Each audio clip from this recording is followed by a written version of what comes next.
government's role is regarding the Second Amendment? I think that the federal government should defend the Second Amendment, and that we have a right to bear arms, and that right should never be abridged. I'm sorry, that's very simple for me. I have a great story on that. Would you like to hear it? It's actually a Cuba story. The Cuba story is that, again, I went with my brother, remember, biologist again. He's a curator of a museum. So he takes us out to the rainforest. Cuba is one of these countries, island countries, that has a rainforest. It's very rare, actually. So we're out in the rainforest, biology guy, I'm in heaven. I am in heaven. So I'm looking around, and the day's just going by in the easiest way. I haven't had lunch, nothing, it's great. 3 o'clock in the afternoon, the little guy that drove us starts pulling on my shirt and he says, "We ought to go." I said, "Go? You're crazy. I'm in heaven." By the way, I paid for the trip to go out there myself. And so, no, I don't want to go. I want to stay here. We'll go home later when it's dark. Oh, no. So he goes away. He's very nervous. A little while later, he comes back. Now he's really nervous, okay? And he's pulling on my shirt. "We got to go, please." So I said to my brother, "What's his problem? Why do we have to go? Does he have an appointment? What's going on?" No. He has to bring the gun back. And we brought a gun with us to justify the trip, right? My brother needed to shoot a very odd little bird that he needed to collect for the museum. And so he had a .22 rifle and 2 bullets, .22 caliber bullets. The funny part is when you grab the rifle by the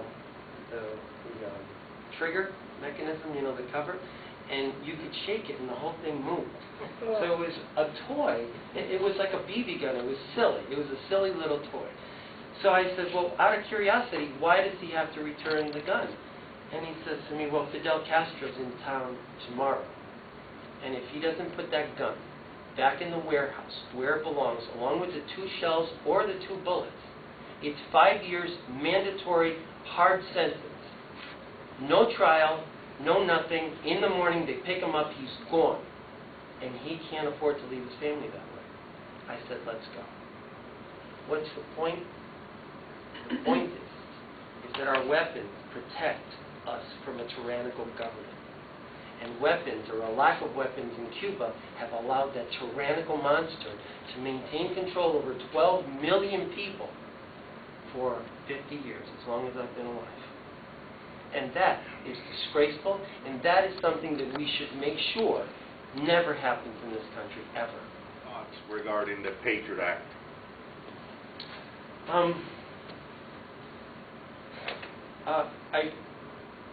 It's a tough question for me in a way, although the right answer is that we must defend our country.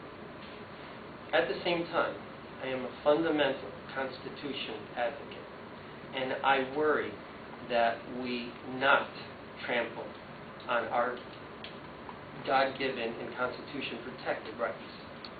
So those 2 things must be managed together well, so that the Patriot Act does what it's supposed to do for us, which is to protect us from foreign threats and domestic threats, but also protects our civil liberties to have our own rights and privacy maintained.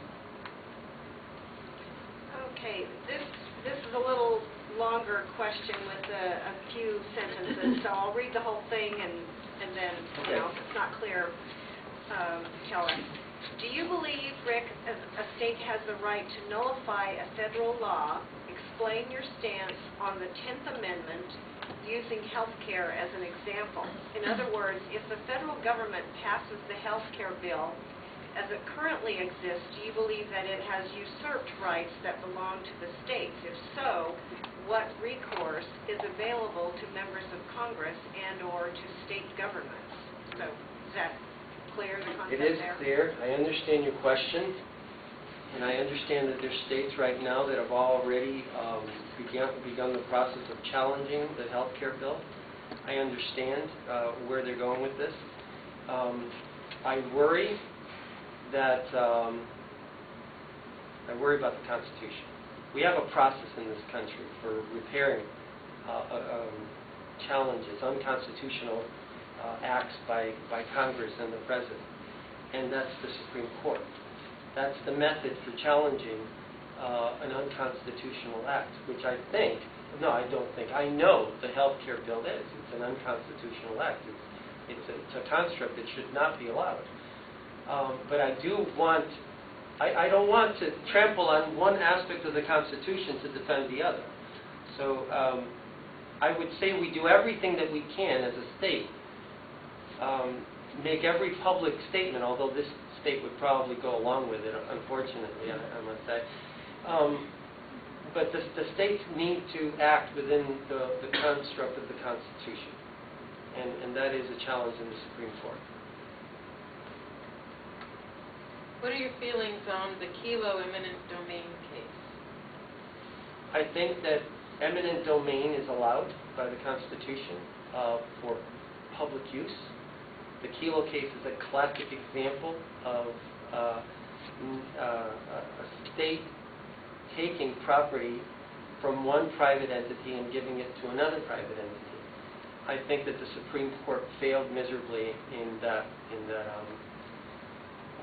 decision, and I would certainly be on the Clarence Thomas side of the decision.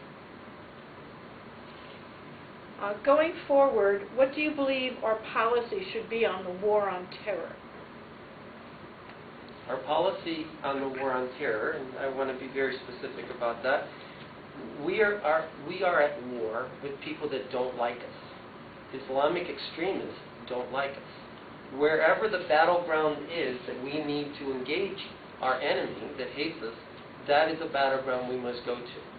And we must not sit back and wait any longer or ever again for our enemies to come to our shores to blow up our buildings. So Islamic extremism is the area that I think that I want to focus on.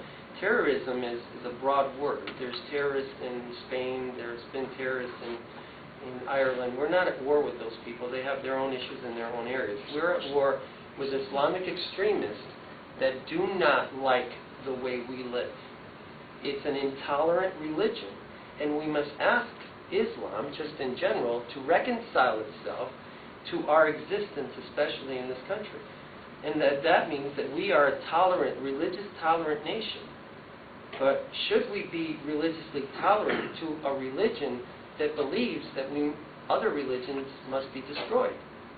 I don't think that's the way it was meant to be. I know it wasn't. Tolerance means everyone is allowed to practice their religion as they see fit.